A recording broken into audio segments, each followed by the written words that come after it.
Needless to say, freshness is one of the most important factors when it comes to the taste of Japanese tea. The freshness can alter the quality completely, but relying on the best by date alone may not be enough. I'll share about things to keep in mind depending on the tea, and also why you might want to think about where you buy your tea from. Maybe your local supermarket is not the best choice.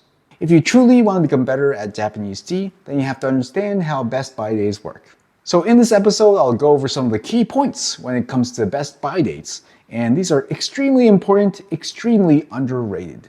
Hi, I'm Yuki, I'm the founder of Tea Life, and here we break down Japanese tea so you can become a Japanese tea expert. One of the most common questions I get with regards to the best by dates of Japanese green tea is this one.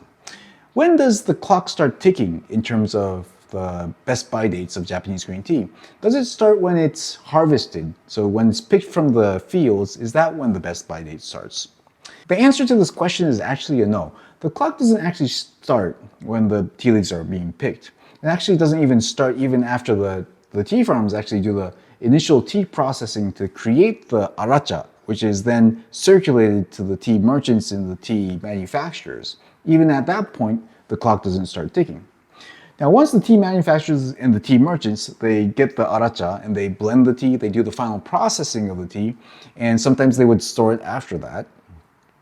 And then the final packaging of the tea, the individual packaging of the tea that's ready for circulation into the market. When that happens, that's when the clock of the best by date starts. And this is because the tea leaves are controlled and managed in an extremely optimized environment to keep the freshness. So first of all, the tea leaves, by this point, the moisture is down to 5% or so. So it's extremely dry.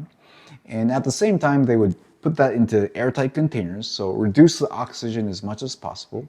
It would be stored in extremely cold temperatures, obviously away from sunlight.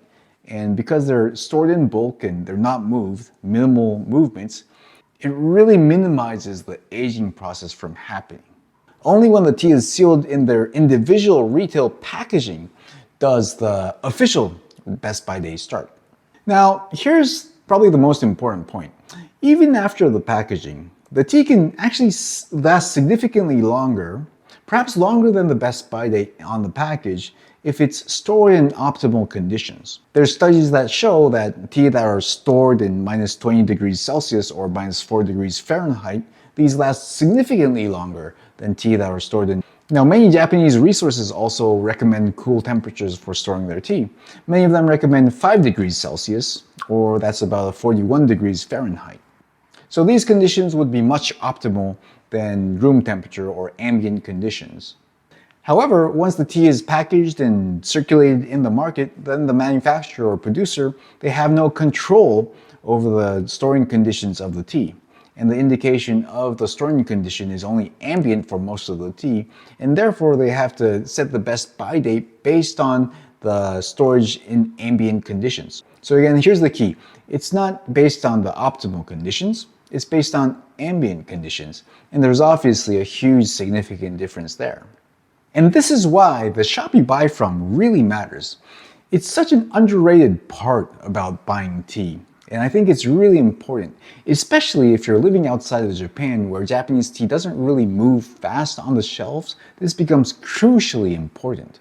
In many general retail environments, tea is stored on shelves that are in ambient or room temperature conditions. Now, this is obviously not optimal for tea. However, it's the instructed way of storage, so that's very common. Specialized tea shops, on the other hand, may store high-quality tea in more controlled environments, like a refrigerator or a freezer. And those differences could really affect the quality of the tea in a really meaningful way. So, when evaluating the tea, it's not only the best by date that really matters, it's also the way that they were storing the tea as well. One final nuance to keep in mind is that not all Japanese green tea types will respond to the best by dates in the same way.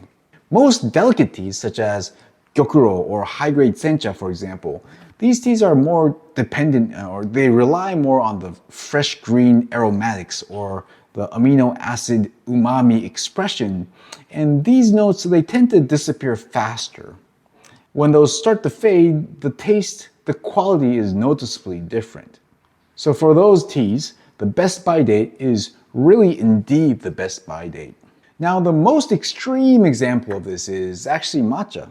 Matcha is so sensitive that it will actually start to show deterioration even like before the best by date, especially if it's stored in ambient conditions.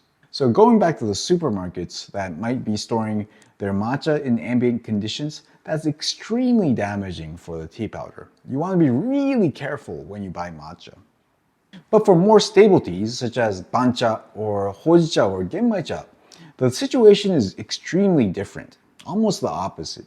Because hojicha is roasted, and genmaicha is mixed with brown rice kernels, and bancha they use more stable green tea, these teas are less dependent on the green aromatics of the tea.